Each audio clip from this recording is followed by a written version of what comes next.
हरि ओम। कर्पूरगौरं करुणावतारं संसारसारं भुजगेन्द्रहारं सदा वसन्तं हृदयारविन्दे भवं भवानी सहितं नमामि। भवं भवानी सहितं नमामि।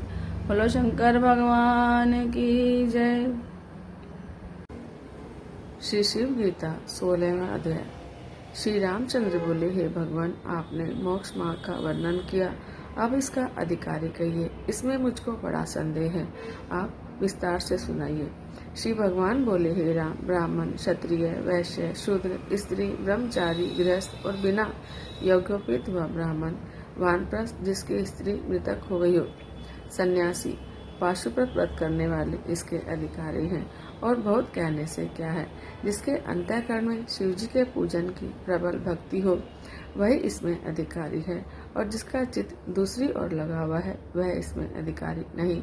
और मूर्ख, अंधे, बहरे, मूक, सोचाचार रहित, ज्ञान, संध्या आदि चिन्हित कर्मों से रहित, आज्ञों का उपहास करने वाले, भक्तिहीन, विभूति रुद्राक्षधारी, पाशुपत व्रत वालों से द्वेष करने वाले, चिन्हधारी, इनमें से किसी का भी इस शास्त्र में अधिकार नहीं है। जो मुझसे ब्रह्म के उपदेश करने वाले गुरु से, पाशुपत के व्रत धारण करने वालों से व विष्णु से द्वेष करता है, उसका करोड़ जन्म में भी उद्धार नहीं होता। आजकल के उन पुरुषों को इस श्लोक के ऊपर विचार करना चाहिए। जो अज्ञानवश एक दूसरे से द्रोह करते हैं, वह सब एक ही रूप है। शिव और विष्णु में कोई भी भेद नहीं है। भेद मानने वालों की गति नहीं होती। इसमें प्रमाण अर्थात वही परमात्मा शिव, हरि, इंद्र, अक्षर ब्रह्म स्वराट है। वही एक अनेक रूप को धारण करता है, चाहे अनेक प्रकार के यज्ञाधिक कर्म में तत्पर हो और शिव ज्ञान से रहित हो, तो शिव की भक्ति न होने का कारण वह संसार से मुक्त नहीं होता। जो वेद बाह्य धर्मों में केवल फल की इच्छा करके आसक्त होते हैं, उन्हें केवल दृष्ट मात्र फल की प्राप्ति होती है। वे मोक्ष शास्त्र के अधिकारी नहीं हैं। काशी, द्वारका, श्रीशैल पर्वत, व्याघ्रपुर, इन क्षेत्रों में शरीर त्यागने से इस पुरुष को मेरी कृपा से तारक ब्रह्म की प्राप्ति होती है। जिसके हाथ, पैर और सब पूर्ण इंद्रिय और मन वश में है, विद्या, तप और कीर्ति विद्यमान है, वही तीर्थ का फल पाते हैं।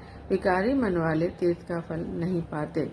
जिस ब्राह्मण का यज्ञोपवीत नहीं हुआ है, उसे अधिकार है, परंतु वह वेद का उच्चारण नहीं कर सकता, केवल माता पिता के श्राद्ध कर्म में उच्चारण कर सकता है। जब तक ब्राह्मण का उपनयन नहीं होता, तब तक वह शूद्र के ही समान है। नाम संकीर्तन और ध्यान में तो सभी अधिकारी हैं। शिवजी में तदात्म ध्यान से अर्थात शिवो अहम इस प्रकार अंतःकरण की एक वृत्ति करने से यह प्राणी संसार के पार हो जाता है। जिस प्रकार ध्यान, तप, वेदाध्ययन और दूसरे कर्म हैं, यह ध्यान करने के शेष भाग की भी तो समान नहीं हो सकते। जाति, आश्रम, अंग, देश, काल किंवा आसन आदि साधन, यह कोई भी ध्यान योग के समान नहीं है। चलते फिरते, उठते बैठते, बोलते सोते तथा दूसरे कार्य में भी युक्त हो और अनेक पातकों से युक्त हो, वह भी ध्यान करने से मुक्त हो जाता है। इस ध्यान योग के करने से नाश नहीं होता, नित्य नैमित्तिक कर्म के समान इसमें प्रत्यवाय नहीं है। यह थोड़ा सा अनुष्ठान किया भी प्राणी को महाभय से रक्षा करता है।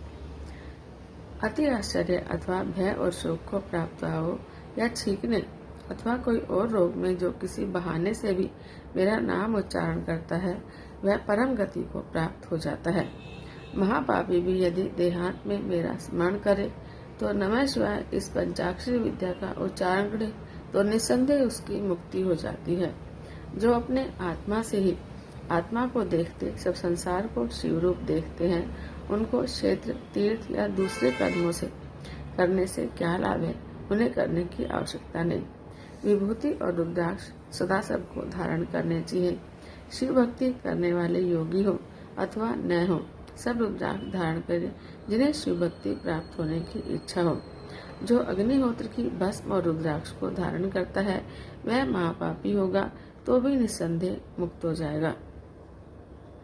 और शिव उपासना के कर्म करे अथवा न करे, जो केवल शिव का नाम भी जपता है वह सदा मुक्त स्वरूप है। अंतकाल में जो रुद्राक्ष और विभूति को धारण करता है उसे चाहे महापाप भी लगे हो, नरों में नीच भी हो, किसी प्रकार से भी यम के दूत उसे स्पर्श करने को समर्थ नहीं होते।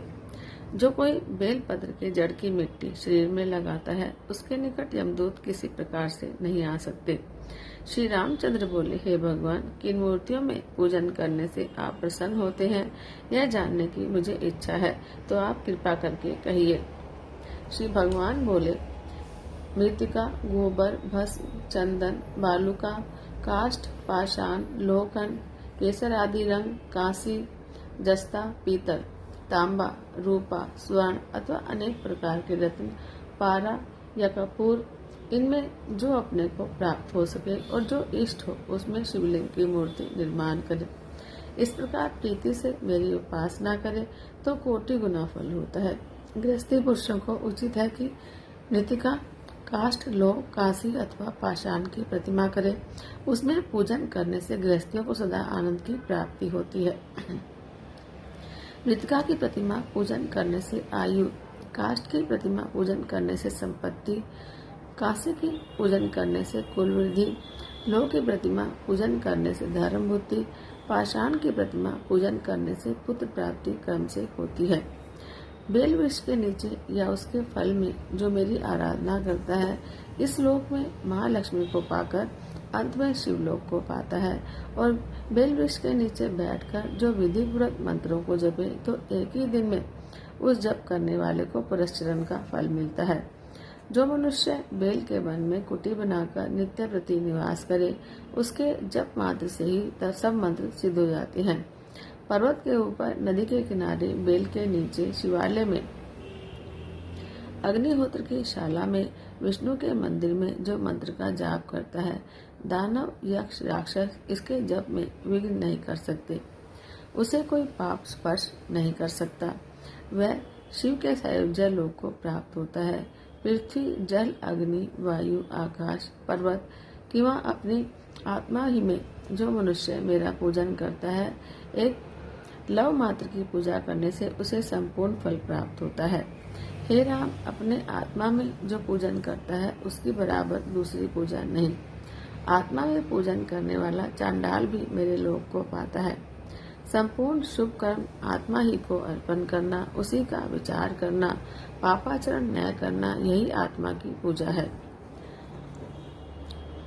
पूर्णा वस्त्र के आसन पर पूजा करने से मनुष्य को सब कामना की प्राप्ति होती है। मृगचरण के आसन पर पूजा करने से मुक्ति मिलती है। व्याघ्रचरण पर पूजा करने से लक्ष्मी की प्राप्ति होती है। कुशासन पर बैठकर पूजा करने से ज्ञान मिलता है। पत्र के आसन पर बैठकर पूजा करने से आरोग्यता मिलती है। पाषाण के आसन पर दुख मिलता है और काष्ठ के आसन पर पूजा करने से अनेक प्रकार के रोग होते हैं। वस्त्र पर बैठने से लक्ष्मी प्राप्ति होती है। पृथ्वी पर बैठकर जपने से मंत्र सिद्ध नहीं होता। उत्तर या पूर्व को मुख करके जप और पूजा का प्रारंभ करना उचित है। हे रामचंद्र, सावधान होकर सुनो। अब माला की विधि कहता हूँ। स्फटिक की माला से साम्राज्य पद प्राप्त होता है। पुत्र जीव जिया पोते की माला से अत्यंत धन की प्राप्ति होती है। कुश की ग्रंथि की माला से आत्मज्ञान, रुद्राक्ष की माला से संपूर्ण कार्यों की सिद्धि होती है। मूंगे की माला से सब लोग के वश करने की सामर्थ्य होती है। आंवले के फलों की माला मोक्ष को देने वाली है। मोती की माला संपूर्ण विद्याओं को देने वाली है। माणिक्य की माला त्रिलोकी की स्त्रियों को वश में करने वाली है। नील मरकत मणि की माला शत्रु को भय देती है। सोने की बनी माला बड़ी शोभा को और लक्ष्मी को देते हैं। चांदी की माला से मनोवांछित कन्या प्राप्त होती है। और एक पारे की माला जो औषधि द्वारा बनती है वह संपूर्ण कामना को प्राप्त कराती है। 108 मणियों की माला सबसे उत्तम होती है। 100 दानों की उत्तम होती है। 50 दाने की मध्यम अथवा 54 दाने की भी मध्यम है। 27 दाने की माला अधम कहलाती है। 25 दानों की भी अधम होती है। जो 100 दानों की माला हो तो 50 अक्षर से अ से ल तक उल्टे सीधे क्रम से हो सकते हैं, अर्थात मेरु तक एक बार गिन सकता है। इस प्रकार से स्पष्ट स्थापन करे और किसी को माला न दिखाए, गुप्त जपे। जो अक्षरों की कल्पना करके माला द्वारा जप किया जाता है, वर्ण विन्यास से एक ही बार में उसका पुरस्चरण हो जाता है। बायां चरण गुदा स्थान पर रखे अथवा एड़ी लगावे और दाहिना चरण उपस्थ के ऊपर रखकर बैठे। यह उत्तम और अतिश्रेष्ठ योनिबंध आसन कहता है। जो योनु मुद्रा के आसन से बैठकर सावधान हो जप करता है, कोई मंत्र हो, अवश्य सिद्धि की प्राप्ति हो सकती है। छिन्न, रुद्ध, स्तंभित, विलित, मूर्छित, सुप्त, बत्त, हीन वीर्य, दंग, त्रस्त, शत्रु पक्ष के जानने वाले, यह मंत्र शास्त्र में मंत्रों के प्रकार लिखे हैं। उनमें इनके लक्षण लिखे हैं कि इस प्रकार का मंत्र ऐसा होता है, तथा बालक, यौवन, वृद्ध, मत आदि किसी प्रकार का भी दूषित मंत्र क्यों न हो, योनि मुद्रा के आसन से जप करे तो सिद्ध हो जाता है। इसी मुद्रा से वे मंत्र सिद्ध होते हैं, दूसरे प्रकार से नहीं होते। उस काल से लेकर मध्याह्न काल तक मंत्र का जप करना कहा है। उसके बाद जपे तो कर्ता का नाश होता है। यह संपूर्ण काम्य कर्मों के पुरस्चरण की विधि है। नित्य नैमित्त तपश्चर्या का नियम नहीं है। चाहे जब तक जितनी इच्छा हो जप करता रहे, उसमें कुछ दोष नहीं होता। जो मेरी मूर्ति का ध्यान करता हुआ निष्काम बुद्धि से रुद्र जप अथवा षडाक्षर मंत्र ओंकार सहित जितेंद्रिय होकर अथवा जपता है, ओम नमः शिवाय यह षडाक्षर मंत्र है। हे राम अथवा अथर्वशीर्ष का या कैवल्य उपनिषद के जो मंत्र जपता है, वह उसी देह से स्वयं शिव हो जाता है, अर्थात सायुज्य मुक्ति को पाता है। जो नित्य शिव गीता को पढ़ता या नित्य जप करता या सुनता है, वह निस्संदेह संसार से मुक्त हो जाता है। सूत जी बोले, हे शौनकादि ऋषियों, भगवान शिव जी रामचंद्र जी से इस प्रकार उपदेश कर रहे हैं और अंतर्ध्यान हो गए। आत्मज्ञान के प्राप्त होने से रामचंद्र ने भी अपने को कृतार्थ माना और एकाग्र मन से ध्यान करते हैं, उनके हाथ में मुक्ति स्थित रहती है।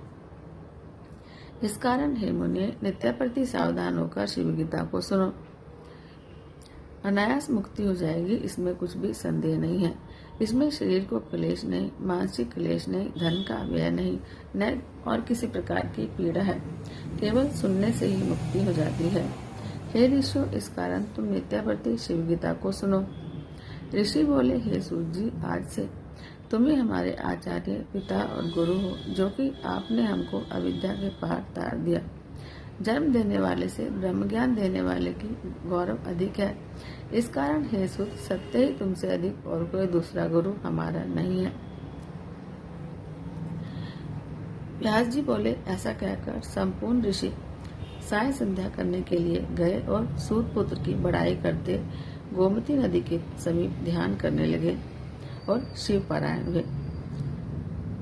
इति श्री पद्म पुराणे ऊपरी भागे शिव गीता सुपनिषत्सु ब्रह्म विद्यायाम योग शास्त्रे शिव राघव संवादे गीताधिकारी निरूपणम नाम षोडशोऽध्याय। बोलो शंकर भगवान की जय। ओम नमः शिवाय, ओम नमः शिवाय, हर हर भोले नमः शिवाय, नमः शिवाय, ओम नमः शिवाय, हर हर भोले नमः शिवाय।